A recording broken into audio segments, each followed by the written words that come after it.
It's good to be in the house of Lord. It was amazing worship, and I feel God presence here. Man, I'm looking around and I see a lot of young generation. I look on this side, I see a lot of young men, which I know you're gonna become maybe pastors, missionary, working in the church. And I'm turns to this side, and I see wonderful ladies, girls, ready, someone to get married. So guys, look on that side, which they're gonna work, again in church, being beautiful wives, beautiful child of God. So my testimony, it's about my daughter Nicole. I'm going to introduce myself. My name is Dolores. Um, I met with the Lord when I was 16 years old. I'm from an Orthodox family. So you grow different. I didn't grow up in a church like you. At 23, I got married with a wonderful man, a man who was prepared for me by God. I started to pray for my future husband when, I meet with God at 16. So girls, start praying for your future husband. Guys, start praying for your future wife, not girlfriends, wives. I fast and I pray, and God, prepare Cornell for me. We got married, everything was fine. First year of marriage, everything was wonderful. Until, we was like, we want to start a family. We want to have a kids. I, being a Sunday school teacher, I love to work with the kids, and I always want to have a lot of kids in my family. Before we got married, we were talking about how many kids we wanted, and I said 5 and up. I want to have a big family because in my family, there are just me and my brother. That's it. And it was kind of lonely. So when I started to go to church and I see big family, I was a little bit jealous. I was like, I would like to have a big family when I'm gonna get married. That was my desire. That was my goal. Even after I finished my degree, went to the school, I still want to be a mother. That was my goal. I thought that's the best honor, but God can give it to me. So there was 2003 in the beginning. 2004 in the beginning, we just found out we're gonna have a baby girl, a baby. We didn't know it's a girl. At the time when we found out, my pastor from Romania came and to visit us, and I was so excited, so happy, so full of joys, I'm a person, when it's getting happy, you can see around me, I'm happy. So I was explaining to him, to the pastor, my husband was telling me, he's like, please leave the pastor alone, we're here, we have dinner. But I was like, I can't believe it, I'm gonna have a child, can you imagine? It's like, wow, I'm gonna, he's gonna go to the best school, I'm gonna do this for him or her, So I was very, very excited. After 3 months, we went just simple to the doctor when you want to hear the baby heart, right? At 3 months, you're going to go and see. They do some different kind of tested, and, you want to hear a baby heart inside. We went there to the doctor. We heard the baby heart. But in the meantime, they took some blood sample from me. They said they just want to see the iron, they want to see some levels, whatever, who's in the healthcare, they know kind of what's going on. The doctors come back with the result, and it said, well, we don't have good news. I was like, okay, what's going on, you know? The test is looking like your level of hormones, they are equivalent with 70% of a woman who is 42 years old, and your baby definitely is gonna have with Down syndrome. Okay, first I got scared a little bit. I went home, I started to research about what does mean Down syndrome. I look at the kids, what they are capable, what are the challenge, what I can do with. Gone 4 months, going again to the doctor. Again, they take a sample of blood, and they coming back. Well, I can guarantee you, your baby is gonna have Down syndrome, but not only that. We don't think the baby is gonna develop correctly, and we don't think the baby is gonna survive. Well, wait a minute, you know? And it's like, how come you come up with this? What's going on? He said it's genetic. And they told me to go home and talk to my parents, grandparents, and go back in generation to look to see if anybody in my family or my husband's side, there anything regarding, you know, some sickness like this, Down syndrome or handicap. I go home. I start to call around my mom, you know, Mama Vicky, which is my husband, mom, start calling their side. We didn't have anybody. So how can be this genetic? It's not possible. What's going on? I got a phone call from the doctor, and they said, we will have to have a meeting with a genetic doctor, with your doctor, and another doctor to see what's your plan regarding this child. Do you want to keep it or you want to abort? Being Christian, I don't believe in abortion. I do not, and I can speak it loud. And I was thinking, okay, God, I came to you when I was 16. I married. I have a handsome and amazing husband. What did I do to you to deserve this? Did I did anything what upsetting you? Why I cannot have a normal child? Did anybody on my family did something wrong that I have to carry this burden? I couldn't understand.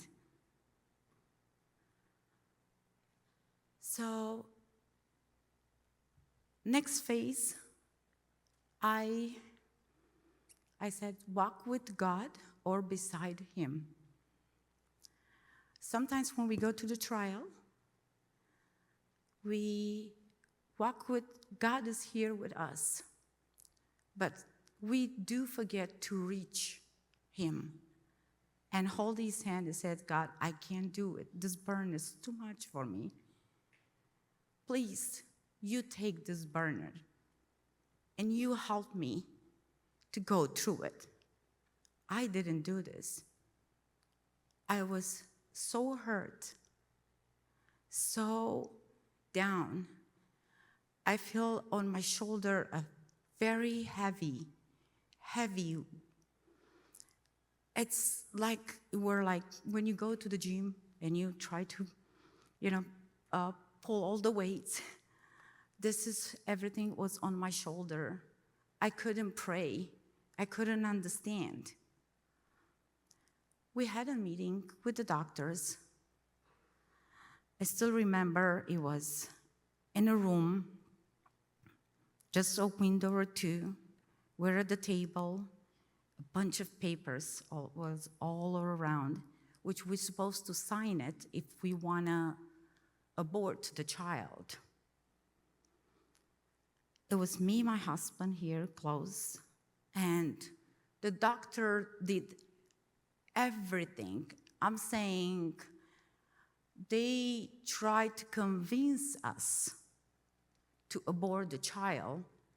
They even guarantee us that the child will not gonna survive, and the child, it will not gonna develop normally.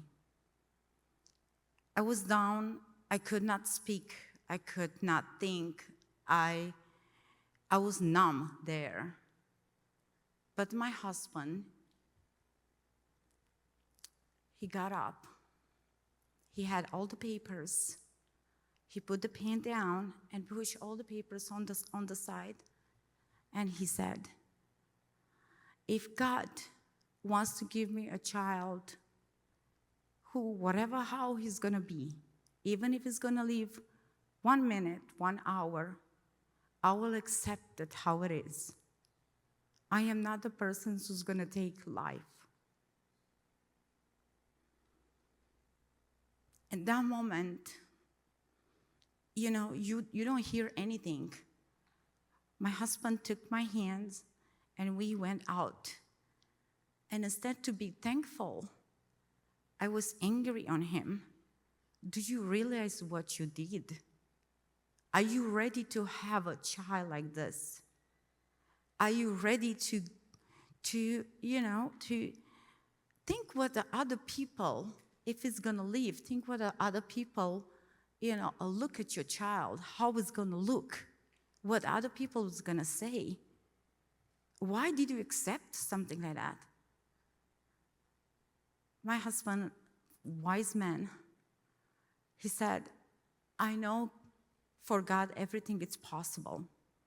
I didn't understand that word. What do you mean what you say? If God wants to heal, and then he wants to have and he will heal this baby and be a healthy baby, that's gonna happen. If not, I'm still gonna accept it how it is. Wow, kind of hard. Panic attack, anxiety. I thought I'm gonna lose my mind. I thought this is too much for me. I can't bear this. This is supposed to be the best, time in my life. Being pregnant, celebrating, having a child, a blessing.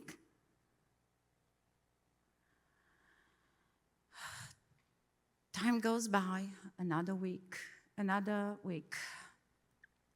doctor called us again, and he said, this is the last time when you can have the chance to abort the child.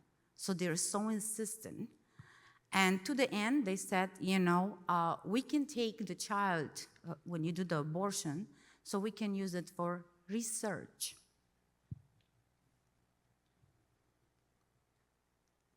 I look at my husband and I said, well, what are we gonna do? He looked at me, it's like, I didn't change my mind.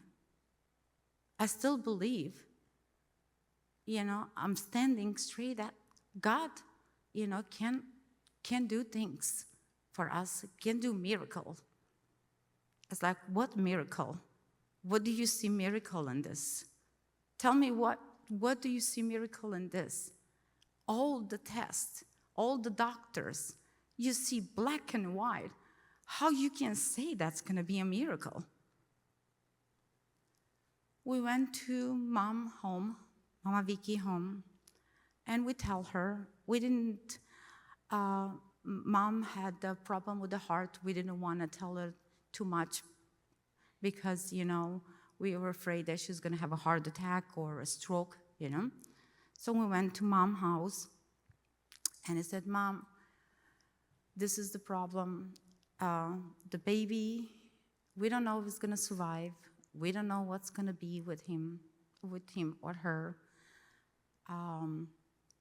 What are we gonna do? My mom, suddenly, She got up. I thought she was going to be charismatic at that time. She started to go back and forth, and you start to praying and took every part of the body of a child to pray for formations. I look at her and I was like, I don't understand it.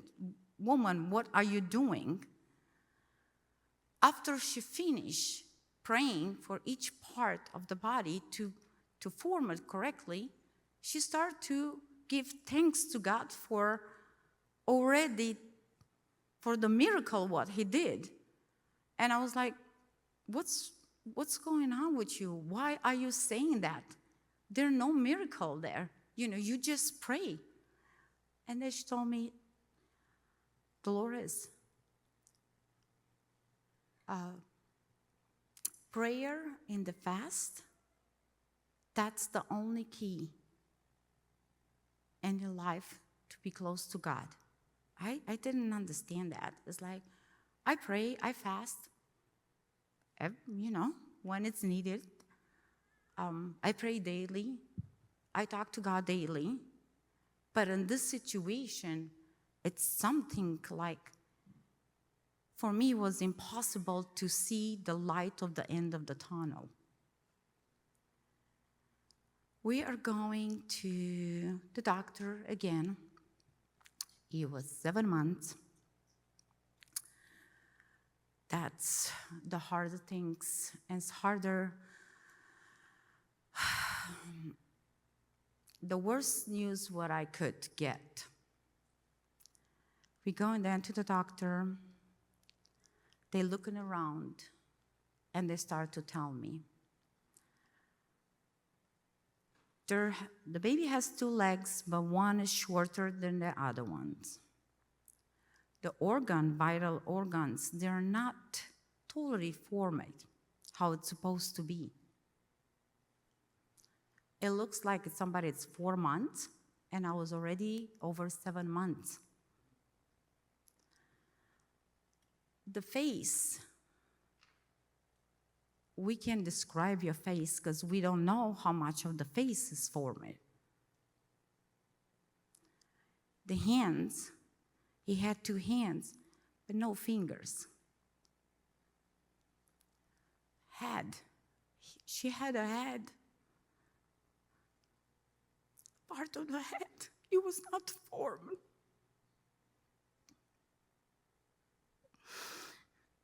Now, you, like a mother, you're thinking, what kind of child I'm bringing into this world? How I'm going to look at this child? I don't understand, God. My mom prayed.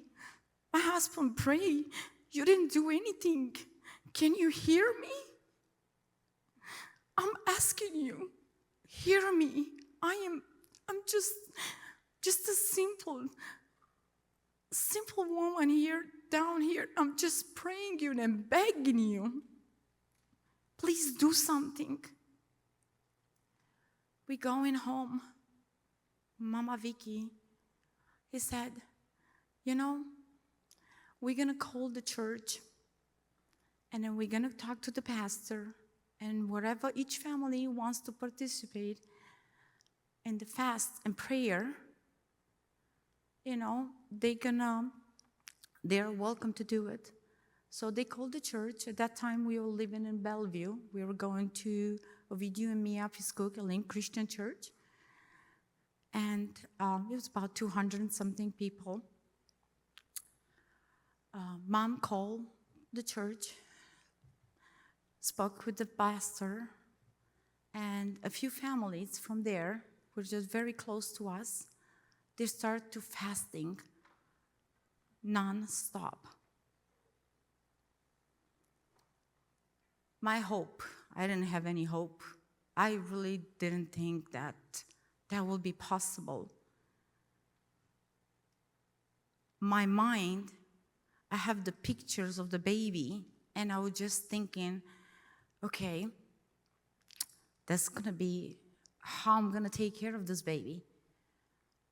But more than this, the doctor told me, it's like, well, don't prepare too much because this child is not going to survive.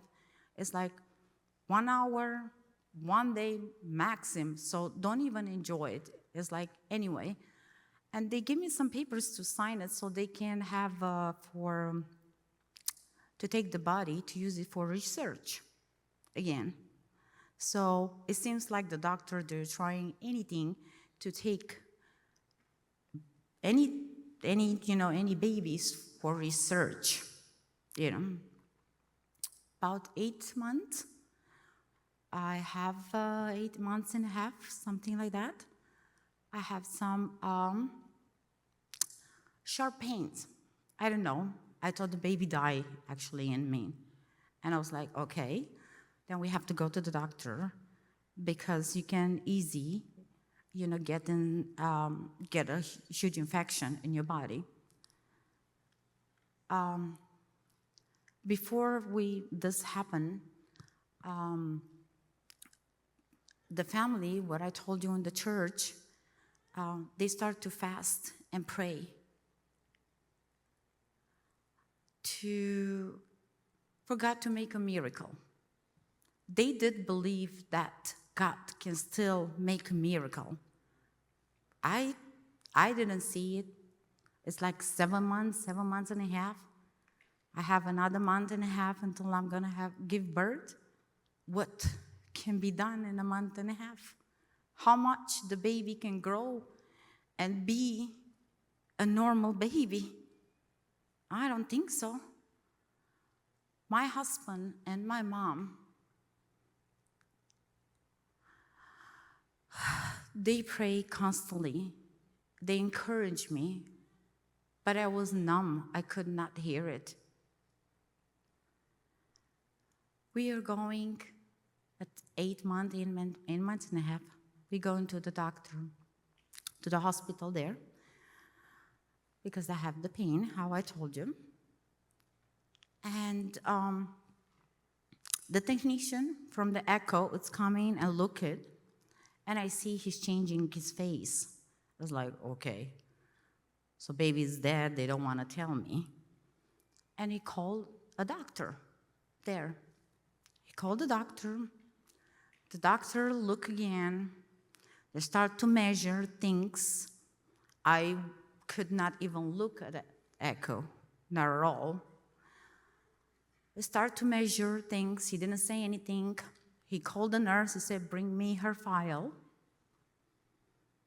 He asked me, what is your name? And I said, Dolores Carmen Ardeleanu. Are you sure you are? I was like, well, of course I am. He called another doctor. They look it again. They look all over. They measure things. Could not look, not even at that time. And I hear the doctor said, it's impossible. Okay, what's impossible? And again, it's impossible. Now, I was like, that's how I understand. Well, one of the things what I forgot to tell you, I came in 2002 from Romania, so I didn't speak too well English, almost not at all, So it was very hard for me to understand everything what the doctor said, so my husband is always translating to me what they say. They told me that the baby has face, hands, legs, organs, 100% healthy. The shock what I got at there, I thought they were joking. They're just telling me just for me to feel better. But no. God did this for me. And I do believe this for me. He created whatever he created all from the beginning. He formed the baby in a few weeks, which for me, it was impossible. Months I was carrying this baby, and it was not formed normally. So God created the baby, formed the baby, a healthy baby. I was very numb and could not believe that. How was that possible to do that? It's the time when I have to have the baby. So this is the first miracle what God did in our family. The second one, is the time to have the baby. I go to the hospital.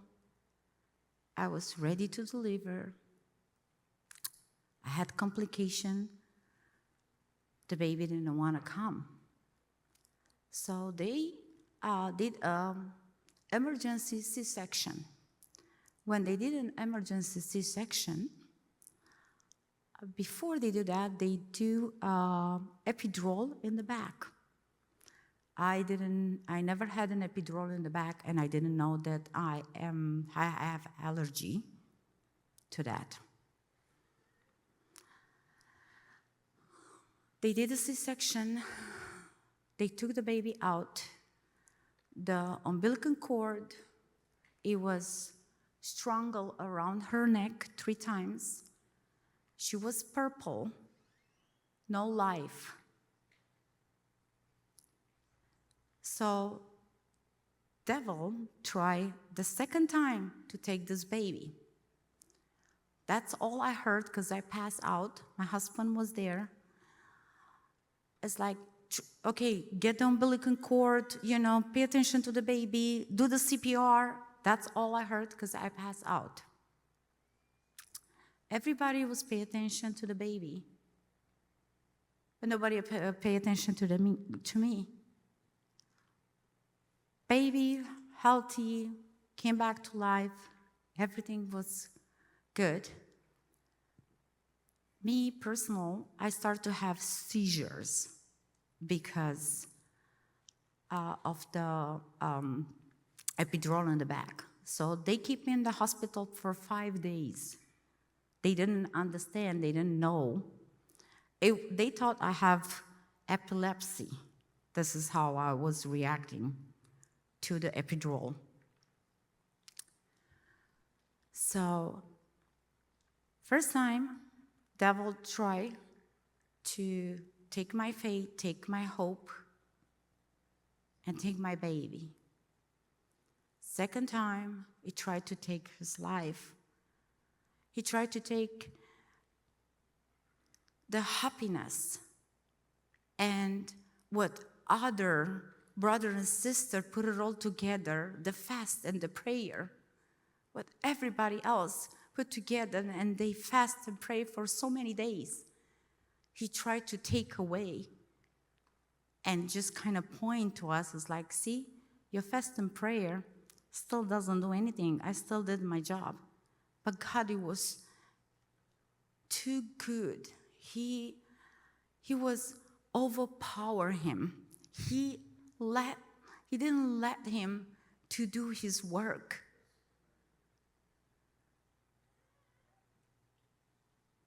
Nicole, it's there, she's an amazing daughter. She was not sick. I don't know what it means to have a sick baby. Healthy, never had any problem with her. God blessed me with a wonderful, wonderful daughter, a wonderful child. Probably, you're looking around and you ask yourself, okay, why did I come to do this testimony? Because some of them you're married, you don't have kids. Some of them, you're too young to think you're going to have kids. But I want you to take in consideration a few things. First, when you're ready, you starting for early age to pray and fast for your future wife, for your future husband. Try to put down and write down what godly things he needs to have, not what you like it, not what you need it, but God thinks you're gonna need it. Because in the trial, you will need to have a pillar. Like how my husband was for me, he was a man of God. If he will not have a relationship with God, I don't think so our marriage it will survive, because that can break you or make you.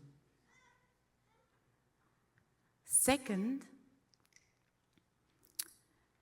when you are getting married, everything is happy, talk to God and tell them when you're ready to be a mother,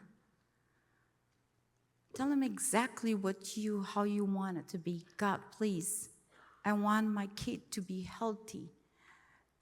I want everything in the womb to be formed perfectly.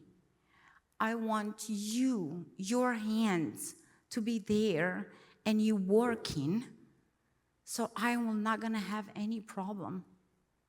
I want you to be with me there.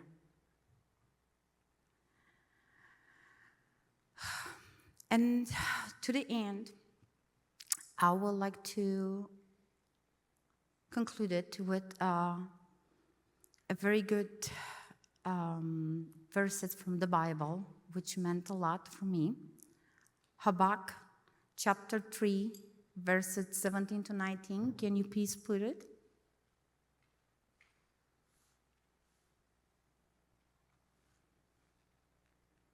In English.